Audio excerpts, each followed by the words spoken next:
Hello, my name is Susanne Arens and I'm an evidential psychic medium. And in this video, I'd like to tell you what you can expect during a mediumship reading with me.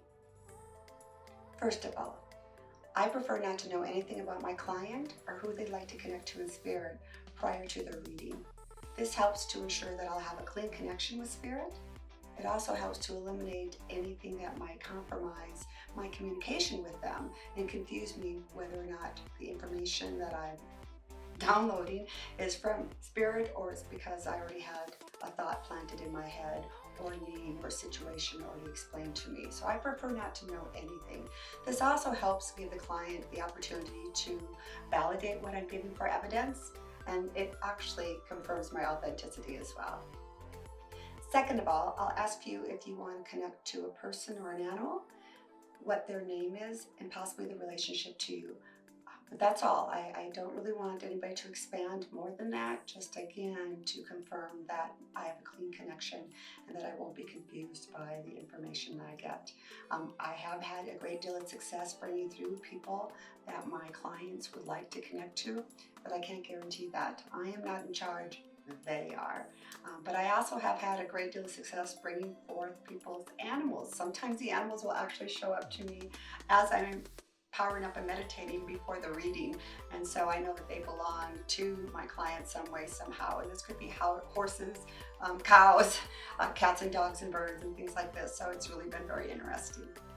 You might ask, why wouldn't my loved one want to connect with me? Well, there could be a couple of reasons. Number one, there could be somebody else in spirit that's been waiting a very, very long time to connect to you, or somebody that you're connected to. So they might push their way to the front of the line. Some of the other reasons are maybe your loved one isn't ready to connect. Maybe their passing has been recent and they need time to adjust to their new environment.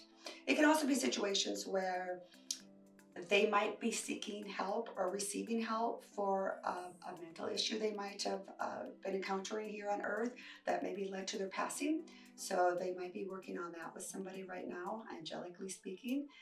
It also could be if they were a very shy person here in life and they weren't really a big talker, they might not feel comfortable coming through either. And during the reading, it really would be best if you came alone. I have found that during a reading, if you bring your spouse or significant other or friends and family with, spirit could come in for them. Yes, you probably are the one who paid for the reading, but that doesn't necessarily mean spirit's going to come for you unless you're the only one here. But even then, there has been a situation, just a couple, where during the reading, the spirit that came in was actually for my client's best friend. And that happened a couple of different times. All the information that I was giving was 100% accurate, but they kept trying to make it fit for a particular aunt or uncle or grandparent or parent, and it really wasn't lining up correctly. And that's when I'll usually tell you it's not who you think it is. And so they usually take down all the information, including the message. And then in both those scenarios, the people called me or messaged me or emailed me the next day and said, "You're not going to believe this. Everything you said, the airplane, the bowling alley, the pinball machine, the basket of hamburgers and fries, that was all my friend's dad."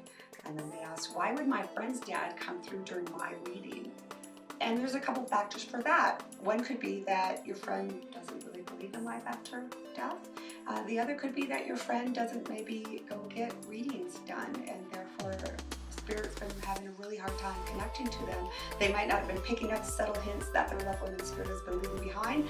So they took this opportunity to come through during your reading, knowing that you were going to turn around and call your friend and tell them all about it. And it would totally get to them, including the message. So there are a few rare situations where that might happen as well. But again, I'm not in control. I'm the messenger. I'm the secretary. I'm just relaying the information. I can't make anybody show up, and I can't make them tell me anything. However, I have had a great deal of success actually getting the answers my clients were seeking and bringing forth the loved ones they wanted. It might not be the first person that comes in, and it might not even be the second person that I pull in, but eventually they will show up, usually. But again, spirit's in control, I am not. If you'd like a reading with me, you can find out more information about me and my services at crystalpeakmedium.com. Thank you.